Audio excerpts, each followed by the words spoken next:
नमस्कार दोस्तों, आप सभी का स्वागत है आपके अपने यूट्यूब चैनल ये साइंस यानी कि विज्ञान के मोस्ट इंपॉर्टेंट क्वेश्चन इस वीडियो में लेकर आया हूँ। फ्रेंड्स, मैंने आपके लिए सभी क्वेश्चन सिलेक्टेड और इंपॉर्टेंट लिए हैं। अगर आप किसी भी एग्जाम की तैयारी कर रहे हो, ये वीडियो आपके लिए काफ़ी ज़्यादा यूजफुल रहने वाला है। और फ्रेंड्स, आपको ये पता होना चाहिए कि हर एग्जाम में साइंस के सबसे ज़्यादा क्वेश्चन पूछे जाते हैं। तो चलिए शुरू करते हैं फर्स्ट क्वेश्चन से। फर्स्ट क्वेश्चन है हमारा, प्रकाश का वेग अधिकतम किसमें होता है? सही आंसर है ऑप्शन डी, निर्वात में। निर्वात को फ्रेंड्स हम वैक्यूम भी बोलते हैं और प्रकाश का जो वेग होता है फ्रेंड्स सबसे ज़्यादा निर्वात यानी कि वैक्यूम में होता है। इंपॉर्टेंट क्वेश्चन है और एग्जाम में कई बार पूछा गया है। इंपॉर्टेंट पॉइंट देखते हैं। सबसे पहले फ्रेंड्स आपको ये पता होना चाहिए कि जो प्रकाश का वेग होता है सबसे पहले रोमर वैज्ञानिक ने ज्ञात किया था। आपसे एग्जाम में क्वेश्चन पूछा जाता है कि जो प्रकाश का वेग है सर्वप्रथम किसने ज्ञात किया था? आपका आंसर होगा रोमर ने। और आपको ये पता होना चाहिए प्रकाश की जो गति होती है निर्वात में वो होती है 3 × 10⁸ मीटर पर सेकेंड। यहाँ पे लिख देता हूँ, एग्जाम में पूछा जाता है कि प्रकाश की गति निर्वात में कितनी होती है? आपका आंसर होगा 3 × 10⁸ मीटर पर सेकेंड। ये भी आपने याद रखना है। और आपको ये पता होना चाहिए कि जो सूर्य का प्रकाश होता है पृथ्वी तक पहुंचने में उसको 8.15 मिनट लगते हैं, यानी कि 8 मिनट 15 सेकंड लगते हैं। कहीं कहीं पे आपको 8 मिनट 16 सेकंड भी दे देंगे। ठीक है, ये क्वेश्चन भी एग्जाम में पूछा गया है।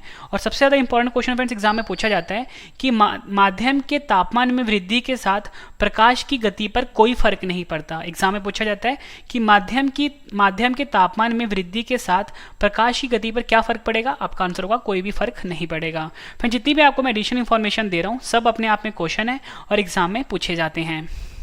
नेक्स्ट क्वेश्चन, मानव नेत्र में आइरिस का क्या काम होता है? सही आंसर है ऑप्शन बी, आंख में जाने वाले प्रकाश की मात्रा को नियंत्रित करना। मानव नेत्र में जो फ्रेंड्स आइरिस होता है उसका मेन काम क्या होता है कि आंख में जो प्रकाश जाता है उसकी मात्रा को नियंत्रित करता है। इंपॉर्टेंट पॉइंट डिस्कस करते हैं। सबसे पहले फ्रेंड्स आपको ये पता होना चाहिए कि मानव की आंख पर वस्तु का जो प्रतिबिंब होता है ये रेटिना पर बनता है। एग्जाम में पूछा जाता है कि जो मनुष्य की आंख होती है उसमें प्रतिबिंब कहाँ पर बनता है? आपका आंसर होगा रेटिना पर होता है, और रेटिना पर बनता है। और फ्रेंड्स जो मनुष्य की जो आंख होती है वो 576 मेगापिक्सल की होती है। ये क्वेश्चन भी एग्जाम में पूछा गया था। और आपको ये पता होना चाहिए मानव आंख की रेटिना पर जो प्रतिबिंब बनता है वो वास्तविक तथा उल्टा बनता है।